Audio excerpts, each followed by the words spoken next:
from Hello School Online.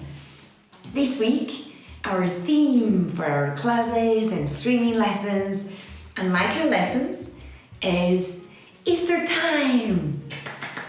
So it is a time for Easter bunny, chocolate eggs, and traditions such as Fabergé eggs. Then today, during our streaming lesson, we're going through the magic of Easter bunny. Then what are the Easter bunny's origins?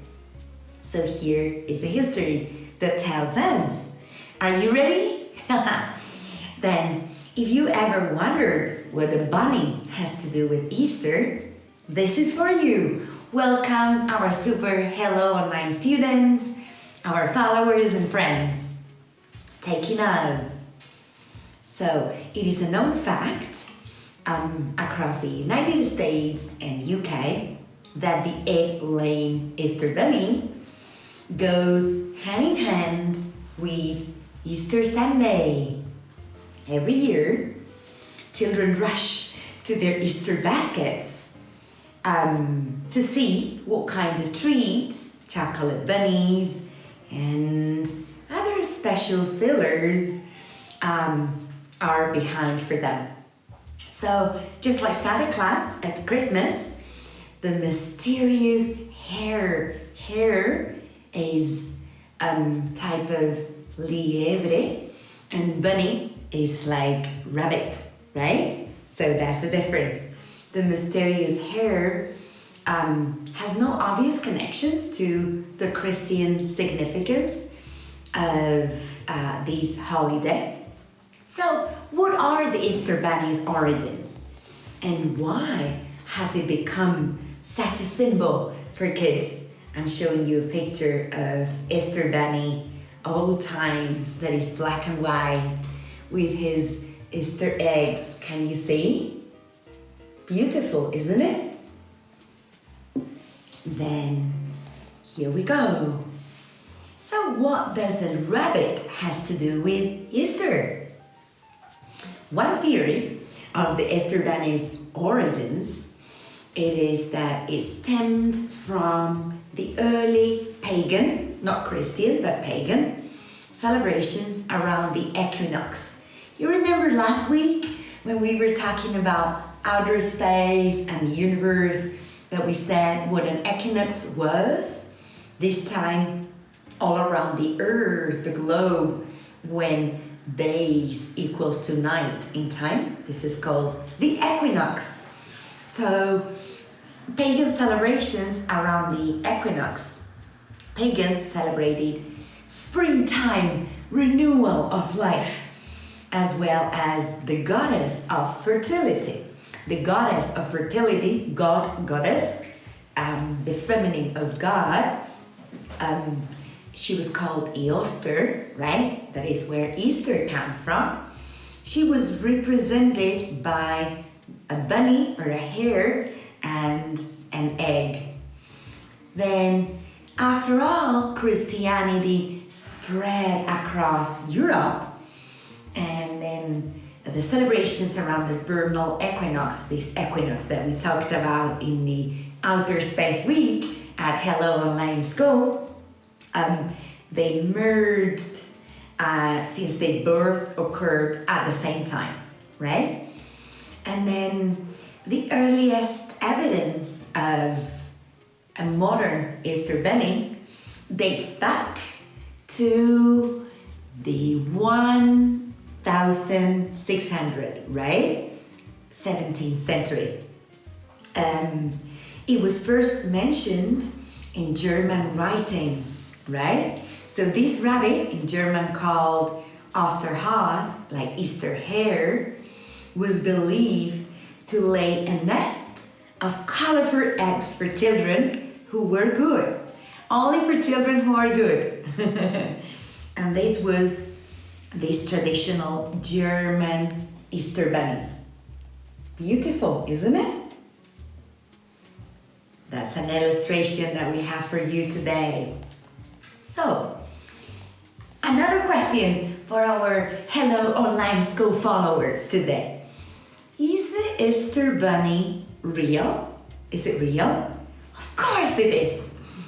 While there's no actual bunny that once was this iconic hare representing springtime and the renewal of life, the legendary egg-laying rabbit, it is weird because it's a rabbit that lays eggs, is said to have been brought to America, to the United States by the German immigrants around the 18th century, according to history.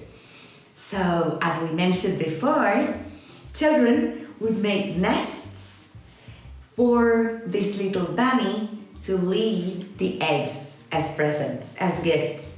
Only good boys and girls. So then the tradition spread through the United States, where the gifts from Easter Bunny usually became chocolate eggs, yummy, and candies, and then the nests, the original nests, nidos, were replaced by baskets. Then chocolate bunny figurines are also originated traditionally in Germany, and then they began to make pastries back in the United States. I'm showing you a delicious one that you will love of this chocolate Easter bunny. Yummy, isn't it? So we all say, yummy, very good. Then, another question for our Hello Online streaming lesson today. Why is the Easter bunny a bunny and not a chicken? Because it lays eggs. So why is it a bunny and not a chicken? Well, the rabbit and the egg became melted or intertwined because of the spring holiday. Their pagan roots, not Christian, but pagan, they represented fertility and rebirth. So you're born, abstract noun is birth, then in spring there's a rebirth, like being born again, right? So it seems possible that these two images, like the bunny and the eggs, represented this springtime that is a bunny and not a chicken. Then, regardless who's laying the eggs, a prominent Easter image represents the bunny that is in all our memories as children, isn't it? One possible reason for decorating the eggs that we are sending you how to decorate eggs for this Easter holiday is because they were adorned as a form of enjoyment on Easter morning once they had finished their Easter lunch. Then, whether it was a pagan or Christian association with the rabbit that ultimately influenced the Germans to create this tradition, we may never know. But one thing is certain: the Easter Bunny will continue to bring joy and excitement to all children across the country every Easter Sunday. Interesting, isn't it? And now, the second part of this super streaming today, we're going through a little story of the Easter eggs. Chocolate eggs. Who likes Easter eggs? Do you like Easter eggs? You like Easter eggs? Then, the egg has forever been a symbol of fertility, rebirth. Remember, born, birth is the abstract noun. So rebirth, be born again for spring. And is associated to the beginning. It is something curious you want to know? From Egyptian mythology, there's a phoenix, a bird, who usually catch fire.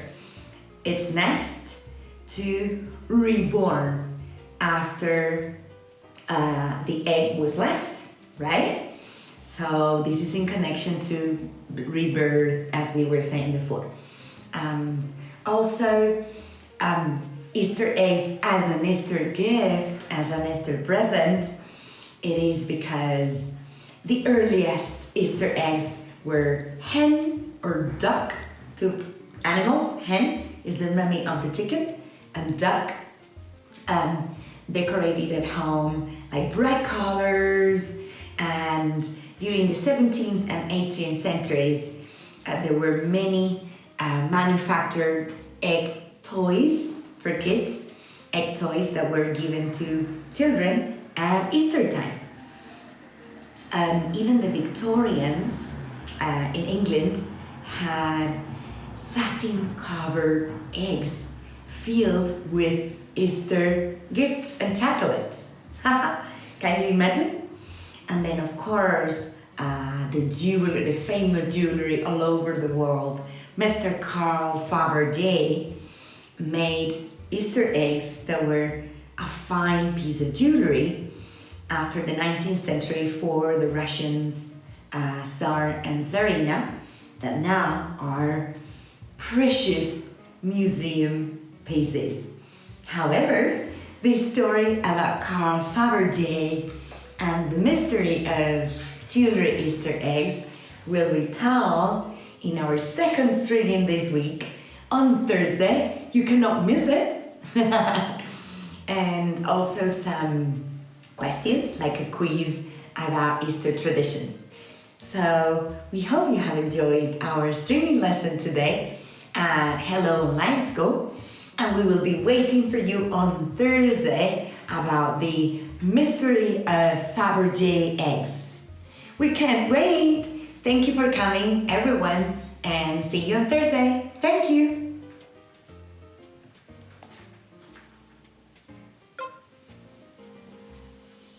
Was it good?